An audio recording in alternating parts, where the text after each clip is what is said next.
Eu recebi uma mensagem agora, isso foi engraçado também. Essa foi engraçada. Eu vou ler também para vocês, porque não deixa de ser divertido. Uma pessoa do Poder 360 mandou a seguinte mensagem no meu WhatsApp. Rodrigo Constantino, tudo bem?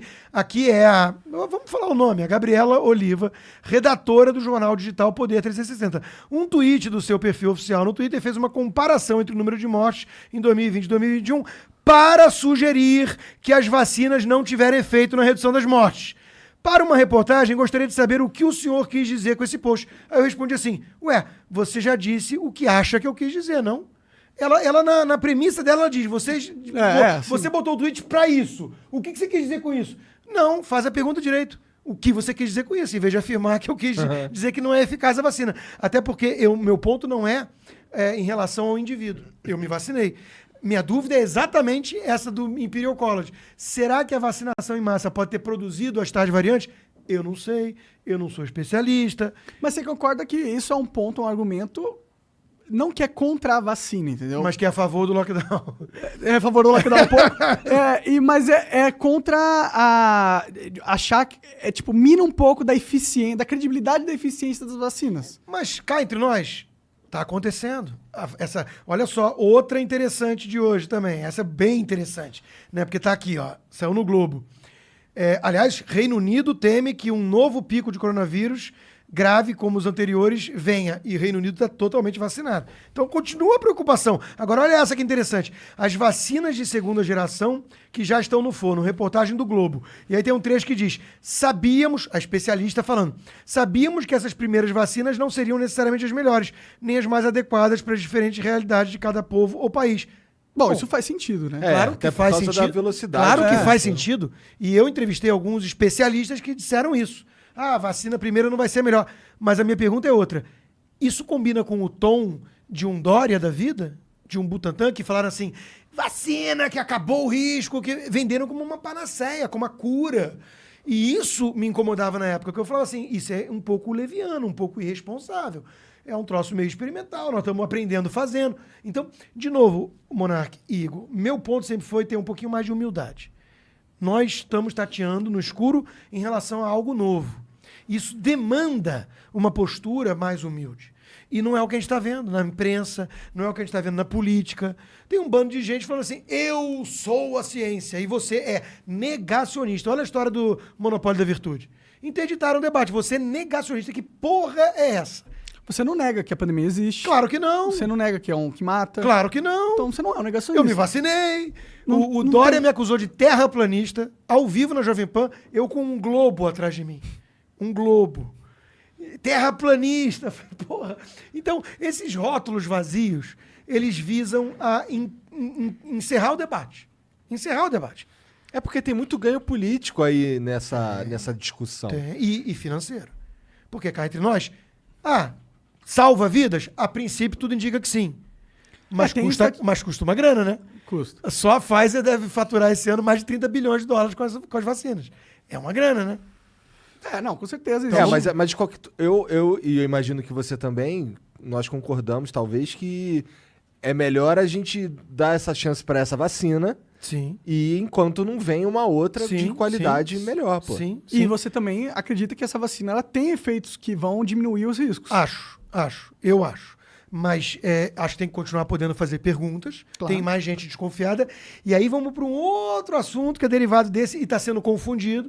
E, de novo, aí não é uma questão de monopólio de virtude, é uma questão de realmente não entender certos princípios liberais, que é assim, você está falando contra a vacina. Não estou. Primeiro ponto. Mas você está falando isso, passaporte vacinal. Eu sou contra a obrigatoriedade. Aí o cara vira e fala assim, mas você se vacinou. O que tem uma coisa a ver com a outra. Eu me vacinei porque eu achei que para mim fazia sentido. Eu sou contra obrigar todo mundo que tem que entrar num lugar a ter tomado a vacina. Isso é meio autoritário pro meu gosto. É segregativo também, né? E segregativo. Então, cara, é tão simples entender isso. Pô, o cara é a favor da liberdade de escolha da vacina. E o cara tomou a vacina. Ele não está sendo contra a vacina. Ele está dizendo o seguinte, não é porque eu acho que vale a pena, que eu acho que todo mundo tem que ser forçado a esticar o braço e tomar uma injeção. Porra, não é muito difícil entender isso. Não é, cara. Não, realmente não é. É que eu acho que as pessoas, elas têm, aqui no Brasil, elas têm tanto medo E elas são tão rápidas em sacrificar a liberdade em prol deste medo. E a gente tá meio que acostumado, é uma sociedade acostumada, é uma sociedade com medo. E eu acho que a mídia joga muito nisso também. Total, mídia abutre, né? O pânico vende, né? Sim. Alarmismo, desgraça, isso vende. Mas você falou duas coisas importantes, na minha opinião. Primeiro, o medo é um instrumento de controle. Então você dissemina muito medo, pânico, e depois você vem com o controle social. E a segunda coisa interessante é que a mídia faz esse papel meio de abutre, né? E tem interesses, tem um jogo por trás também, né? Então, não era nem isso que eu ia falar, mas eu esqueci o segundo ponto. Ficamos só no primeiro ponto.